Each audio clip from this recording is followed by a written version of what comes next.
നമസ്കാരം, മലയാളി വാർത്തയിലേക്ക് സ്വാഗതം. സർ നമസ്കാരം. നമസ്കാരം സർ. എന്തായാലും നമ്മൾ തെരഞ്ഞെടുപ്പ് ആഘോഷിക്കുകയാണ്. ഇവിടെ എല്ലാ UDF ക്യാമ്പുകളും ആഘോഷങ്ങൾ കഴിഞ്ഞിട്ടില്ല. ഈ ഒരു സമയത്ത് നമുക്ക് രണ്ടുപേരെ കുറിച്ച് ചർച്ച ചെയ്യേണ്ടിയിരിക്കുന്നു. ഒന്ന് ജോസ് കെ മാണിയും അതുപോലെ തന്നെ PJ ജോസഫും. ഇന്ന് ഞാൻ മനോരമയുടെ ഈ ഒരു ന്യൂസ്, അവരുടെ ഒരു ഹെഡ്ലൈൻ ശ്രദ്ധിച്ചു. ഒരു നല്ലൊരു ഹെഡ്ലൈനാണ്. വളരും തോറും പിളർന്നു, പിളരും തോറും വളർന്നു. ജോസിന് തിരിച്ചടി, ജോസഫിന് നേട്ടം. അതെ, വളരും തോറും പിളർന്നു, പിളരും തോറും വളർന്നു. ഞാൻ ഇത് തന്നെ മനസ്സിൽ വിചാരിച്ചതാണ്. ഈ മനോരമയും ഞാനും ഒന്ന് തന്നെയാണ് മനസ്സിൽ കാണുന്നതെന്ന് തോന്നുന്നു. ഞാൻ ഈ വന്ന വഴിക്ക് ആലോചിക്കുമായിരുന്നു, വളരും തോറും തളരുകയും തളരും തോറും വളരുകയും എന്ന് പറയാൻ പറ്റില്ല. ഇനി തളരും തോറും തീരുകയും ചെയ്യുന്ന പാർട്ടി എന്ന് പറയേണ്ടി വരും, തിരുത്തേണ്ടി വരും മനോരമയ്ക്ക്. എന്താ കാര്യമെന്നറിയാമോ? ഈ പ്രാവശ്യം ചോദിച്ചു വാങ്ങിച്ച 12 സീറ്റുകളാണ് ജോസ് കെ മാണി വിഭാഗം നേടിയത്. സീറ്റ് കിട്ടി, പക്ഷേ തോറ്റുപോയി. 12ലും തോറ്റു. 12 തോൽക്കുക എന്ന് പറഞ്ഞാൽ അപൂർവമായിട്ടുള്ളൊരു കാര്യമാണ്, അസാധാരണമായൊരു കാര്യം. ആ നേട്ടം കൈവരിച്ച പാർട്ടിയാണ് ജോസ് കെ മാണി. സാക്ഷാൽ KM മാണി എന്ന് പറയുന്ന അധ്വാന വർഗത്തിൻ്റെ നേതാവായിട്ട് അറിയപ്പെടാൻ ആഗ്രഹിച്ച മലയോര കർഷകരുടെ എല്ലാം ആത്മാവായിട്ട് പ്രശോഭിച്ച KM മാണി 13 തവണ കേരളത്തിൻ്റെ സംസ്ഥാന ബജറ്റ് അവതരിപ്പിച്ച ധനകാര്യമന്ത്രി. വിജയശ്രീ ലളിതനായിട്ട് ജീവിച്ച കാലം അത്രയും പാലയിൽ നിന്നും വന്ന ആൾ 12 സീറ്റും തോറ്റു. Washed out, completely washed out എന്ന് പറയുന്നൊരു സിറ്റുവേഷനിലേക്കാണ് ഇപ്പോൾ പോയി. ഇനിയിപ്പോൾ ഉയരാൻ പറ്റില്ല. ഇനിയിപ്പോൾ സീറ്റ്, കാരണം CPMൻ്റെ ബലത്തിലാണ് നിന്നത്. നല്ലൊരു ബുദ്ധി തോന്നിയില്ല ആയ കാലത്ത്. വരിയും തിരിച്ചു വരിയെന്നും പറഞ്ഞ് വിളിച്ചതാണ് UDF. അപ്പോൾ കാലെടുത്ത് മുന്നോട്ട് വെച്ചതാണ് ജോസ് കെ മാണി. പക്ഷേ എന്തോ ചെയ്തു, റോഷി അഗസ്റ്റിൻ പിന്നിൽ നിന്ന് പിടിച്ചു ഇങ്ങോട്ട് മാറി നിൽക്കുമെന്ന് പറഞ്ഞു. നീ അല്ലേടോ, നീ എൻ്റെ പാട്ടിന് പോകുമെന്ന് പറഞ്ഞപ്പോഴാണ് അങ്ങോട്ട് ചൂണ്ടി പ്രമോദ് നാരായണൻ അപ്പുറത്ത് നിൽക്കുന്നത്. കണ്ടോ, ഞാനൊറ്റയ്ക്കല്ല. ഇതോടുകൂടി ജോസ് കെ മാണി ഇരിപ്പിന്ന് പിന്നെ എണീറ്റിട്ടില്ല ഇതുവരെ എന്ന് പറയുന്നത്. തളർന്നു പോയി. അതുപോലാണ് ഇപ്പോൾ ജോസ് കെ മാണി ഇവിടെ പാർട്ടിയും തളർന്നിരിക്കുന്നത്. ഇപ്പോൾ അവിടെ അദ്ദേഹത്തിൻ്റെ കല്ലറയിൽ കിടന്ന് KM മാണിയുടെ ആത്മാവ് സ്പന്ദിച്ചു കൊണ്ടിരിക്കുക. എൻ്റെ ആ മകനെ നീ തീർത്തോ, ഞാനായിട്ട് കൈവച്ചത് നീ അതിൻ്റെ ഉദകക്രിയ ചെയ്തോ എന്ന് ചോദിക്കുകയാണ്. ഉച്ചയിൽ തൊട്ടതിന് ഉദകക്രിയ ചെയ്തു സ്വന്തം മകനായിട്ടുള്ള ജോസ് കെ മാണി. അദ്ദേഹത്തിൻ്റെ തൻ്റെ ഇടമില്ലായ്മ ഉണ്ട്. ഇനി പാലയിൽ തന്നെ അദ്ദേഹം തോറ്റു. അവിടെ അദ്ദേഹം തോറ്റു എന്ന് പറയുമ്പോൾ 2ാം സ്ഥാനം നേടിയിട്ടുണ്ടെന്ന് തോന്നുന്നു. 3ാം സ്ഥാനത്ത് ഷോൺ ജോർജ്. ഒക്കെ അത്രയും നല്ലത്. പക്ഷേ പാലയിലൊരു കേരള കോൺഗ്രസ് KM മാണിയുടെ മണ്ഡലത്തിൽ തന്നെ തോറ്റമ്പുക എന്ന് പറഞ്ഞാൽ അത് നമ്മുടെ PD സതീശൻ പറഞ്ഞ വിസ്മയങ്ങളിൽ ഒന്നാണത്. വലിയൊരു വിസ്മയമാണ്. തീർന്നു കിട്ടി കേരള കോൺഗ്രസ്. ഇനി ഇല്ലത്. ഇനി അവരുടെ സഖ്യവർക്ക് അധികാരത്തിലില്ലെങ്കിൽ പിടിച്ചു നിൽക്കാൻ കഴിയാത്തൊരു പാർട്ടിയാണ് കേരള കോൺഗ്രസ്. പരാതങ്ങളെന്ന് പറയുന്നത് പോലെ, പാരസൈറ്റ് എന്ന് പറയുന്നത് പോലെ മറ്റൊരു മരമില്ലെങ്കിൽ ഉപജീവനം നടത്താൻ പറ്റാത്ത ഒന്നാണ് കേരള കോൺഗ്രസ് മാണി എന്ന് പറയുന്നത്. ഇനി ഒരു ജോസ് കെ മാണിയുടെ ഒരു രാഷ്ട്രീയ ഭാവി അത് ഒരു ചോദ്യചിഹ്നമാവുകയാണ്. ഇനിയിപ്പോൾ എങ്ങോട്ട് പോകും? അതോ ഇനി ഇങ്ങനെ തന്നെ ഒരു പോക്ക് പോകും? ഇല്ലല്ലോ, അസ്തിത്വം തന്നെ നഷ്ടപ്പെട്ടു. ഇനിയും പിന്നെ എങ്ങോട്ട് പോകുന്നൊരു ചോദ്യമില്ല. അവിടെ തന്നെ തീർന്നു. ശവപ്പെട്ടിയിൽ ആണി അടിച്ചു കഴിഞ്ഞു. കല്ലറയിൽ കിടന്ന് പിന്നെ പഴയ കാര്യങ്ങൾ ഓർത്ത് വിലപിക്കുന്നവരുണ്ട് ആത്മാക്കളെങ്കിൽ അതാണ്. കേരള കോൺഗ്രസ് ആത്മാവായിട്ട് എന്താ പറയുക, അപാരതയിൽ ലയിച്ചു. അതാണിപ്പോൾ സംഭവിച്ചിരിക്കുന്നത്. തീർന്നു കഴിഞ്ഞു, അതിൻ്റെ പൂട്ടിക്കഴിഞ്ഞു. ഇനി അതിനൊരു പ്രസക്തി ഇല്ല. അതേസമയം ആണ് മറ്റൊരു വിസ്മയം. അതായത് 12 സീറ്റാണ്, അല്ല 10 സീറ്റ് ജോസ് കെ മാണി അല്ല, നമ്മുടെ ജോസഫ് PJ ജോസഫ് ചോദിച്ചു.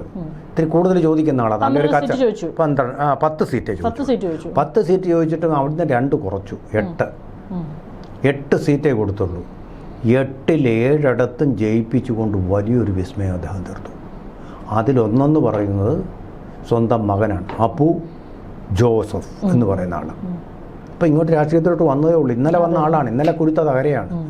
പക്ഷേ സ്വന്തം തട്ടകമായിട്ടുള്ള തൊടുപുഴയിൽ അദ്ദേഹം നേടിയിരിക്കുന്നത് 40,000-ൽ പരം വോട്ടുകളാണ്. 40,000-ൽ അധികം വോട്ടുകൾ നേടിയാണ് അവിടെ വമ്പിച്ച.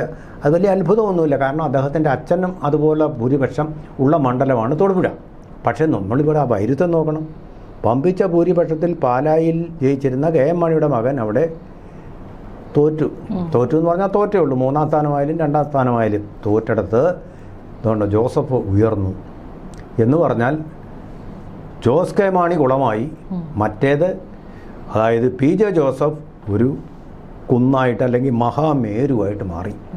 അങ്ങനെ കേരള കോൺഗ്രസ്സുകൾ ഇങ്ങനെ തളരുകയും വളരുകയും അന്യോന്യം പോരാടുകയും ചെയ്യുന്ന ആ നീണ്ട ചരിത്രത്തിൽ ഒരു നല്ല അധ്യായം രചിച്ചിരിക്കുകയാണ് ആര്? P J Joseph. അദ്ദേഹത്തിൻ്റെ പൊളിറ്റിക്കൽ ലൈൻ കൊണ്ട് ജോസ് കെ മാണിയുടെ പൊളിറ്റിക്കൽ ലൈൻ തെറ്റി അതോടുകൂടി ഇല്ലാതായി. കെ എം മാണിയാണെങ്കിൽ ഈ ദുര്യോഗം സംഭവിക്കുകയില്ല. കാരണം എന്താണ്?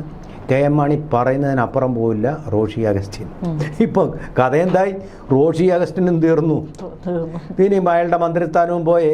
ഇനിയിപ്പോൾ ഇവർക്കെല്ലാം പിണറായി വിജയനും അതുപോലെ വി ഡി സതീശനും പറഞ്ഞതുപോലുള്ള കമണ്ഡലവും എടുത്തുകൊണ്ട് ഉള്ള വനവാസം, രാഷ്ട്രീയ വനവാസം മാത്രമേ വിധിച്ചിട്ടുള്ളൂ. അതിലേക്ക് പോകേണ്ടി വരും. ഇപ്പം വേറൊരു കാര്യമുണ്ട്, തോറ്റാൽ LDF തോറ്റാൽ സന്യാസത്തിലേക്ക് പോകുമെന്നാണ് പിണറായി വിജയൻ പറഞ്ഞത് അല്ലേ? കമണ്ഡലു അദ്ദേഹത്തിന് ഏറ്റവും രാഷ്ട്രീയം കഴിഞ്ഞാൽ ഏറ്റവും ഇഷ്ടമുള്ള സന്യാസം. അതിനായിട്ട് പോകേണ്ടി വരും. അതുകൊണ്ടായിരിക്കും പുള്ളി തിരുവനന്തപുരത്ത് വന്ന് രാജി കൊടുക്കാതെ അവിടെ ഇരുന്നുകൊണ്ട് രാജി ദൂതൻ വഴി കൊടുത്തയച്ചതെന്ന് എനിക്ക് തോന്നുന്നു. അങ്ങനെ പല വിസ്മയങ്ങളും ഇനി സംഭവിക്കാം, വിസ്ഫോടനങ്ങളും സംഭവിക്കാം. അതുപോലെ തന്നെ ഞാനൊരു കാര്യം കൗതുക കാഴ്ച കൂടി പറയാം. ഞാൻ ഇന്നിപ്പോൾ ഇന്ദിരാഭവനിൽ കൂടി ആണ് വന്നത്. അവിടെ ഞാൻ നോക്കുമ്പോൾ ഇപ്പോൾ നടക്കുന്ന സംഭവമാണ്. അവിടെ സെക്യൂരിറ്റി ഗാർഡിനെ വെച്ചിരിക്കുക. സെക്യൂരിറ്റി ഗാർഡെന്ന് പറഞ്ഞാൽ നമ്മളെ ഒന്നും പരിശോധിക്കുന്നില്ല, നമ്മളെന്ത് ചെയ്യാൻ. പക്ഷേ അവിടെ വന്നും പോയിരിക്കുന്ന വാഹനങ്ങളുടെ മുഴുവൻ നമ്പർ നോട്ട് ചെയ്യുക. ഇനി ആരെങ്കിലും KPSC ഓഫീസിലേക്ക് കാറുമായിട്ട് പോകണമെങ്കിൽ ശ്രദ്ധിക്കുക, യു ആർ നോട്ടഡ്. എന്താ കാര്യം? ഇതുവരെ ഇല്ലാത്തൊരു വിസ്മയം അത്. കാരണം അട്ടിമറി. മുഖ്യമന്ത്രി സ്ഥാനത്തേക്കുള്ള തെരഞ്ഞെടുപ്പിൻ്റെ സമയമാണ്. വരുന്നവരെയും പോകുന്നവരെയും സകല മാനവരെ സംശയമാണ്. നോട്ട് ചെയ്യുക. ഇങ്ങനൊരു പരിപാടി അവിടെ ഇല്ല. ഏത് വണ്ടി ഏത് സമയത്തും കയറി പോകാൻ പറ്റുന്ന ഒരു സാഹചര്യം അതിന് ഉണ്ടായിരുന്നു. ആരും നോക്കുകയില്ല. നിങ്ങൾക്ക് പൂർണ്ണ സ്വാതന്ത്ര്യം. AK സെൻട്രിൽ കയറാൻ നമുക്കൊരു പേടി കാണുമല്ലോ. പക്ഷേ ഇവിടെ അതൊന്നുമില്ല, കയറി പോകാൻ തരുന്നത്. ഇപ്പോൾ നമ്പറുകൾ നോട്ട്, ഹൈ സെക്യൂരിറ്റി. കേരള പോലീസും ഉണ്ട്. കാരണം അവരെ ഇനിയും ഭരിക്കാൻ പോകുന്ന ഇവരാണല്ലോ. ആഭ്യന്തരം ചിലപ്പോൾ വി ഡി സതീശനായിരിക്കുമല്ലോ. അങ്ങനെ ഒരു വലിയ സംഭവം അവിടെ നടന്നുകൊണ്ടിരിക്കുന്നു. അപ്പോൾ എല്ലാം ഇപ്പോൾ സംശയത്തിൻ്റെ ഒരു നിഴലിലാണ്. അതുപോലെ തന്നെയാണിപ്പോൾ ജോസ് കെ മാണിയുടെ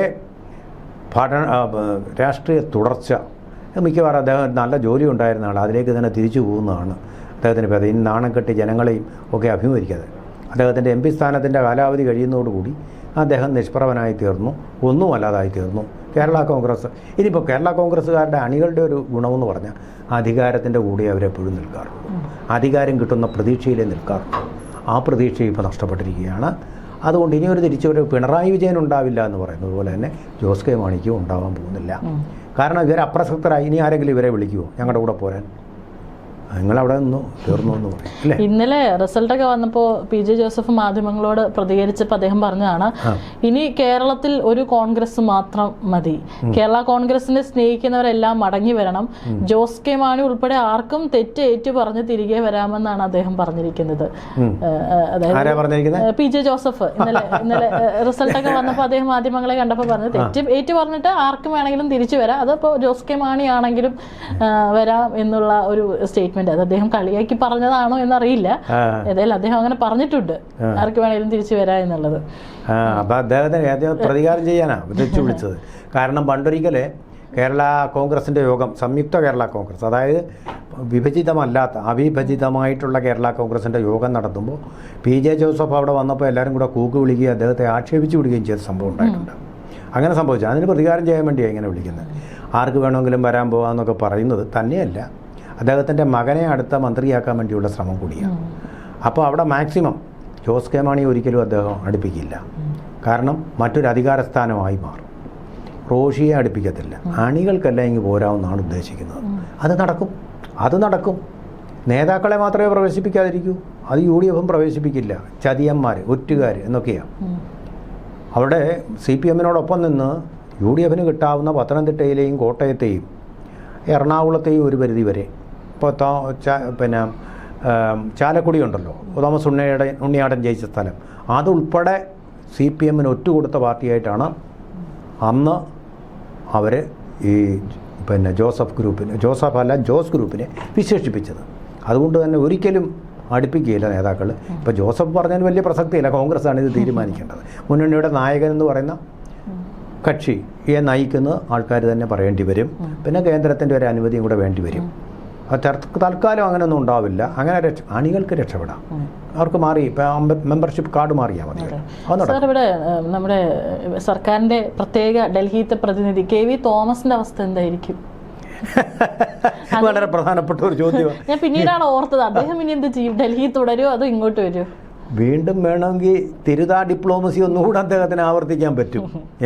തിരുതാ ഡിപ്ലോമസി നല്ല കറക്റ്റ് പോയിന്റാണത് കേട്ടോ. അതെ, അതിനകത്തൊരു ജെനുവിൻനെസ് ഉണ്ട്. പിന്നെ സാധ്യതയുള്ളത് ഡിപ്ലോമസി. അദ്ദേഹത്തിന് എങ്ങോട്ട് വേണമെങ്കിലും പോകാമല്ലോ. ഒരു നാണവുമില്ലാത്ത മനുഷ്യനല്ലേ അദ്ദേഹം. ഏത് പാർട്ടിയിലേക്ക് വേണമെങ്കിലും ചേക്കേറാം.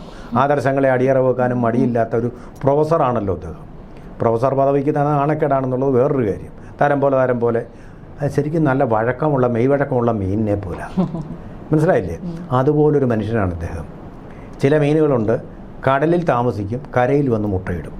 അതുപോലെ ഒരാളാണ്. അപ്പോൾ തരാതരം പോലെ അദ്ദേഹം പ്രവർത്തിക്കും. ഇവിടെ ഇപ്പം തിരുതാ ഡിപ്ലോമസി അവിടെ പ്രവർത്തിച്ചാലും കേരളത്തിലെ ജനങ്ങൾ അദ്ദേഹത്തിനെ അംഗീകരിക്കില്ല. പാർട്ടിയെ ഒറ്റുകൊടുത്ത CPMന് ഒറ്റുകൊടുത്ത ആളായിട്ടേ കണക്കാക്കിയുള്ളൂ. അത് വളരെ പ്രധാനപ്പെട്ട ഒരു ചോദ്യമാണ്. കേരളത്തിലെ കോൺഗ്രസ് ഒരിക്കലും അദ്ദേഹത്തിനെ തിരിച്ചു വരാൻ വേണ്ടി സമ്മതിക്കുകയില്ല. മനസ്സാ സമ്മതിക്കാൻ പറ്റില്ല. കാരണം അത്രമാത്രം ഒരു കുൽസിത മാർഗ്ഗമാണ് അദ്ദേഹം ആരംഭിച്ചത്. പാർട്ടിയിൽ നിന്ന് ഊറ്റി കുടിക്കാവുന്നത് മുഴുവൻ ഊറ്റി കുടിച്ച് കടും വെട്ടുന്ന പോലെ വെട്ടിയിട്ട് അവസാനം ഉപേക്ഷിച്ചു പോയ ഒരു മനുഷ്യനെന്ന് മാത്രമേ അദ്ദേഹത്തിനെ കോൺഗ്രസ്സുകാർ കരുതുകയുള്ളൂ. അനുഭവം അതാണ്. CPMൻ്റെ കൂടെ ഒരു രാത്രി പങ്കിടുക എന്ന് പറഞ്ഞ് എന്തൊരു വൃത്തികെട്ട കാര്യമാണ് അദ്ദേഹം ചെയ്തത്. അത് വളരെ വല്ലാത്ത ഒരു കാറിന് വേണ്ടിയിട്ട് പിന്നെ ഒരു മന്ത്രി അല്ലെങ്കിൽ പിന്നെ ക്യാബിനറ്റ് റാങ്ക് കിട്ടാൻ വേണ്ടിയിട്ട് പാർട്ടിയെ ചതിച്ച ഒരു വ്യക്തി എന്ന് മാത്രമേ അവർ കരുതുകയുള്ളൂ. അത് നല്ലൊരു അടി കിട്ടിയിട്ടുണ്ട്. ഇനി ഒരിക്കലും KV തോമസിനെ ലൈസൺ ഓഫീസറായിട്ടോ അല്ലെങ്കിൽ അവിടുത്തെ കേരളത്തിൻ്റെ പ്രത്യേക പ്രതിനിധിയായിട്ടോ കേരള ഹൗസിൽ ഇങ്ങനെ വെച്ച് മുട്ടടിക്കാൻ കഴിയില്ല. അത് ഈ തെരഞ്ഞെടുപ്പിൻ്റെ ഒരു ഇമ്പാക്റ്റ് തന്നെയായിരിക്കും. അത് ആവശ്യവുമാണ്. ഏതായാലും കോൺഗ്രസ് ഇനി അധികാരത്തിൽ തിരിച്ചു വരില്ല എന്ന് കണ്ട് മറുകണ്ഠം ചാടിയവരൊക്കെ ഇപ്പോൾ തോറ്റു തുന്നമ്പാടി ഇരിക്കുകയാണ്. ഇനി അങ്ങോട്ട് എന്താണ് എന്നുള്ളൊരു ചോദ്യമുണ്ട്. എന്തായാലും ഒരു രാഷ്ട്രീയ ഭാവി അവസാനിച്ചു എന്ന് തന്നെ നമുക്ക് പറയാം. രാഷ്ട്രീയ ഭാവി അവസാനിച്ചു എന്ന് തന്നെ പറയാം. അതുപോലെ തന്നെ ഈ കോൺഗ്രസ്സുകാർക്ക് അടി കൊടുത്ത പോലീസുകാരൊന്നും അവരുടെ ആ സീറ്റ് തുപ്പിയുണ്ടായിരിക്കാം, പക്ഷെ ആ സീറ്റിലിരിക്കില്ല. അവർ മുന്നേ തന്നെ പറഞ്ഞിട്ടുള്ള ഇന്നലെ VD സതീശൻ പറഞ്ഞിട്ടുണ്ട് ഞങ്ങളൊന്നും മറക്കില്ല എന്നുള്ളത്. അദ്ദേഹം ഇന്നലെ മാധ്യമങ്ങളെ കണ്ട് സംസാരിച്ചപ്പോൾ അദ്ദേഹം പറഞ്ഞിട്ടുണ്ട് നമ്മളൊന്നും മറക്കില്ല, നമ്മുടെയൊക്കെ ഒരുപാട് കുഞ്ഞുങ്ങൾ. അദ്ദേഹം അങ്ങനെ തന്നെയാണ് പറഞ്ഞിരിക്കുന്നത്. നമ്മുടെ ഒരുപാട് കുഞ്ഞുങ്ങൾ അടികൊണ്ടതാണ്, അവരുടെ ചോര ഈ കേരളത്തിൽ വീണിട്ടുണ്ടെങ്കിൽ പോലീസിന്റെ പേരുൾപ്പെടെ അവർ നോട്ട് ചെയ്തിട്ടുണ്ട്. പോസ്റ്റ് ഉൾപ്പെടെ റാങ്ക് ഉൾപ്പെടെ നോട്ട് ചെയ്തിട്ടുണ്ട്. തീർച്ചയായിട്ടും അതിൻ്റെ അടി കിട്ടും. പിന്നെ ഈ പോലീസ് ഓഫീസർമാരെ മുഴുവൻ അഴിച്ചുപണിയുണ്ട്. റവത ചന്ദ്രശേഖർ ഉൾപ്പെടെ മുഴുവൻ പേരെയും അഴിച്ചുപണിയും എന്നുള്ള കാര്യത്തിൽ യാതൊരു സംശയവുമില്ല. ഇനി അടുത്തൊരു ഘട്ടം എന്ന് പറയുന്നത് മന്ത്രിസഭ രൂപീകരണം. അത് ഇനി ഒരു വലിയൊരു കടമ്പയാണ്. ഇനി അത് കഴിഞ്ഞാൽ നമുക്കറിയാം ഇനി അങ്ങോട്ട് ഉള്ള ഭരണം ഏറ്റവും നല്ല രീതിയിൽ തന്നെ ഭരിക്കുമെന്ന് നമുക്ക് പ്രതീക്ഷിക്കാം. അത് കഴിഞ്ഞാൽ കുറെ സമയം എടുക്കും കേട്ടോ. നമ്മളിപ്പോ ഈ തെരഞ്ഞെടുപ്പ് ഫലം പോലെ പെട്ടെന്ന് എനിക്ക് തോന്നുന്ന തെരഞ്ഞെടുപ്പ് ഫലത്തിന് വേണ്ടി പോളിംഗ് കഴിഞ്ഞ് നമ്മൾ കാത്തിരുന്ന ഒരു സമയം എടുക്കും ഏതാണ്ടത്. കാരണം ചർച്ചയായി പലതട്ടിൽ ചർച്ചയായി തർക്കമായി ഇങ്ങനെ അനന്തമായിട്ട് നീളുന്ന ഒരു പാരമ്പര്യമാണ് കോൺഗ്രസിന് പൊതുവെ കണ്ടുവരുന്നത്. തീർച്ചയായിട്ടും നമുക്ക് നോക്കാം. ഈ ആഴ്ച എന്ന് പറയുന്നത് എന്തായാലും നിർണായകമായിട്ടുള്ളതാണ്. കോൺഗ്രസിന്റെ ആദ്യ ഒരു ഘട്ടം എന്തായാലും നല്ല രീതിയിൽ കടക്കട്ടെ. കാരണം മാധ്യമങ്ങളൊക്കെ നോക്കിയിരിക്കുകയാണ് ഇനി അടിപിടി ഇവിടെ ഉണ്ടാവുമോ എന്നുള്ളത് നോക്കിയിരിക്കുകയാണ്. തീർച്ചയായിട്ടും നമുക്കറിയാം ആരൊക്കെയാണ് ഇനി ആകാംക്ഷയോടുകൂടി തന്നെയാണ് പല പേരുകളും ഉയർത്തി കേൾക്കുന്നുണ്ട്.